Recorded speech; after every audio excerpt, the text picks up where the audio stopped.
Spaghetti, garlic, and oil.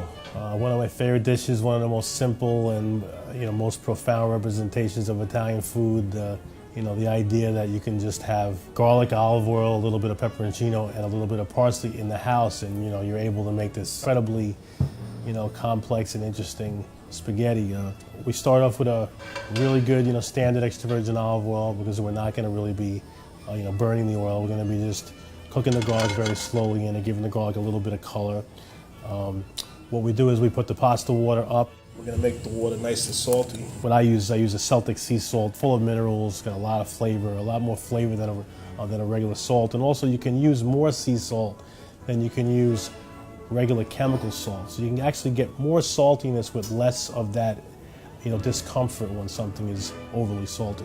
And we throw the pasta into that water, the spaghetti, and because when the spaghetti goes into the water, the starch comes off the spaghetti. The water gets a little bit cloudy and it gets the flavor of the pasta. Put it in, you wait about a minute and then twist it and turn it down.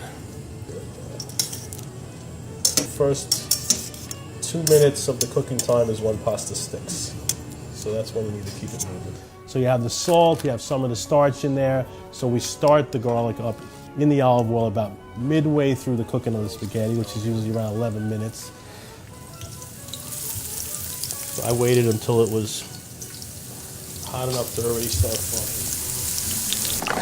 So we're planning on pulling the spaghetti at around 9 minutes. So about 4 minutes in, you want to start up your garlic.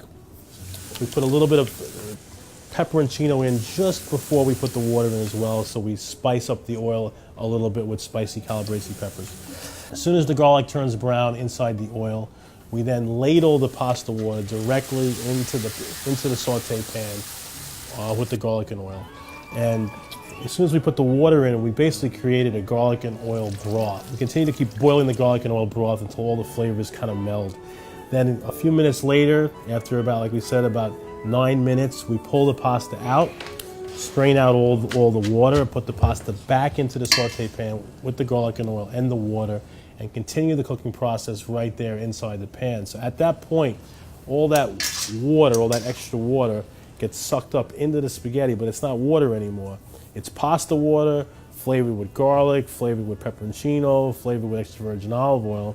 And then it all comes together kind of right in the sauce, right in the pan. And then we also, just before we plate it, we throw fresh chopped parsley right inside the pasta into the spaghetti, and we make sure that we toss it all up so the parsley gets a nice bright green color and just lightly cooks inside. So the fragrance from the parsley, the spice from the pepperoncino, the rich, intense aromas and flavors of toasted garlic, because part of the garlic we let it get a little brown and the rest of it we let it stay white. So we have a little bit of complexity there too. We have broth from the pasta water. So usually I don't like to put anything on that, but if you wanted, you could put some pecorino cheese on top. Like as I said, you could put some more spice, some more pepperoncino on top. Some people even like to put some raw parsley on top of that. And from this point, I mean, if you know how to make a proper garlic and oil, I mean, inside the garlic oil and everything like that, you could add broccoli, you could add arugula, you could add whatever you want to toss in that, spinach even. Learning how to handle garlic and oil that creates this kind of a simple, base for so many different types of pasta. And it creates a very powerful situation where you can do many, many things with, simple ingredients.